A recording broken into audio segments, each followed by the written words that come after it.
Hey guys, King Kaiju here. Today we're going to be doing another Kaiju review, as you can tell by the setup. And today's review is on a figure that I have not shown off at all. However, I do have him on me. He is pretty new, to me at least, and I would like to review him. And that figure is Galberos. Now this is an Ultraman Nexus Kaiju originally, which is considered one of the better Ultraman shows to what I know of. I have not seen a ton of it. However, from the small parts that I have seen, it's a much darker Ultraman. And the suits in that show are also a lot better, and Galberos here is one of the best examples of that. This figure has a lot of nice inspirations, or at least the monster does, like the Cerberus, as you can probably tell by the large dog heads that it has. And because of that, I really liked Galberos. I also have the Spark Doll Dark Galberos, which I think I've showed off before, and it's not really that great of a figure. This guy, on the other hand, very much is. However, we'll talk more about that as we get into detail and such. Speaking of which, if we bring the figure a lot closer up, you can see that it has a lot of great details all around the body. The two faces up here especially look really good. This one down here, not so much. It's kind of just like a blank head, so it's kind of understandable. The back of the figure is probably the best example of all of this, though, having a lot of nice wrinkles and such all down the way to the tail. It even has paint on the tail, which is not something I really expected, or at least as much paint as it has, considering I reviewed Kiryu previously. Even in the mouth here, as you can see, if I bring it up a lot closer, you can tell all those little nice details. Now, of course, detail is fantastic, but articulation also happens to be very good too. Its arms can move up and down. They can move 360, however, it is very difficult to do that, so I probably just recommend having them like this or that. But if we do move them up again, we can also see that the legs do move as well.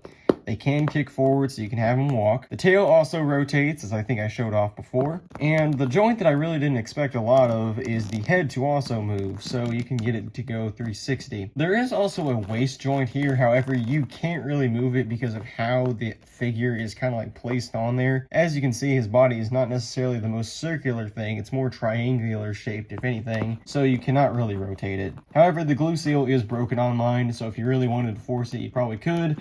However, I'm not. Of course, moving Galberos over means we're going to get into sizing, so let's pull out some figures. Even a few that I have from last time, including Mechagodzilla. Of course, Mechagodzilla is a pretty tall figure, so if we move him a little bit back with the camera, we now get a better estimation of how tall these figures are. Galberos is a little bit shorter than Mechagodzilla, but then again, this figure is a little bit taller than most. However, Galberos here, kind of like a little sad complaint.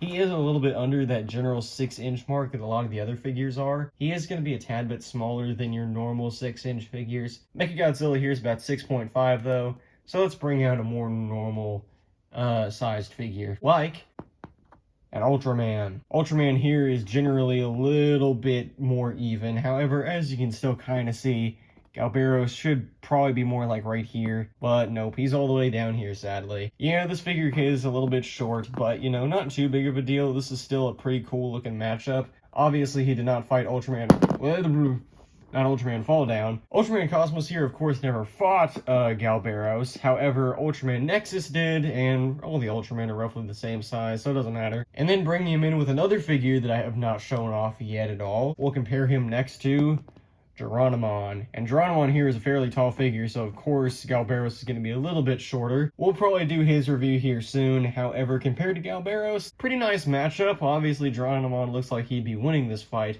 but that's mainly because of his big old feathers, so Galberos here might have a chance. And that's it for Galberos' review. Very cool figure, and I probably didn't talk about it as much as I should have, but this figure just looks so nice. I really like all the orange and blues along the body. The articulation's pretty astounding, and the detail especially, probably the biggest highlight of the entire figure. And again, this figure is just fantastic. Only thing that I would have liked is if it was just like a tad bit taller. So thank you all for watching this review. Next time, I might handle one of the Mechagodzillas that I showed off, or again, maybe Geronimon. I don't know. However, thank you all for watching, and I will see you all in the next video.